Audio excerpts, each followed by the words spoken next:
Now, gang, it's time for our special feature, Around the World with Woody. Let her roll. And now, my fine people, presto!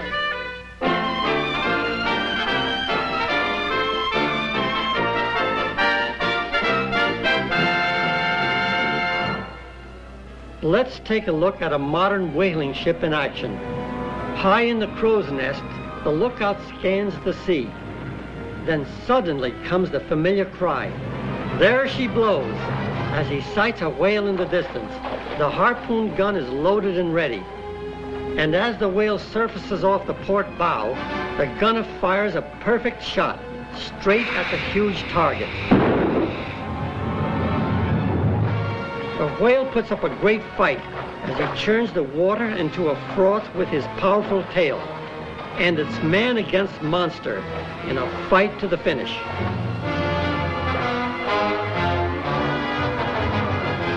That looks like a whale of a whale. Yes, Woody. It must weigh several tons. That's a lot of whale steaks. It's not steaks, but the oil that makes the whale a valuable catch. It looks like a big balloon. That's because it's pumped full of air to keep it afloat. And it's a day's work well done for the sailor on the whaler.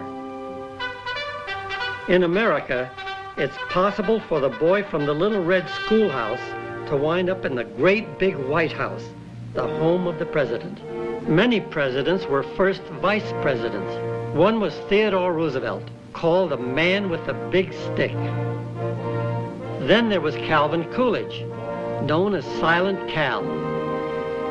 Harry S. Truman took over the leadership of the country after the passing of the great Franklin D. Roosevelt. One of the greatest medical achievements of all times was the discovery of penicillin in 1941 by the famous English scientist, Sir Alexander Fleming.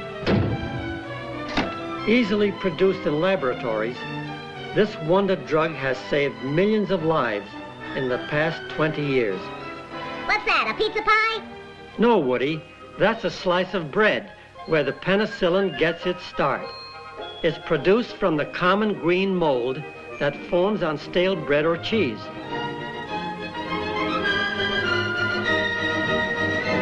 The mold is cultivated for several days and then processed into a serum. The penicillin is now ready to work its magic powers all over the world.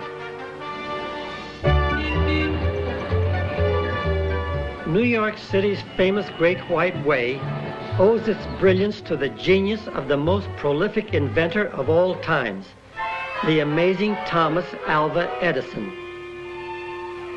The electric light was just one of his 1,200 inventions.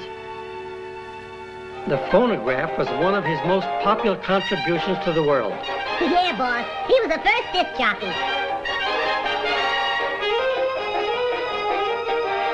Ah, he's playing our song.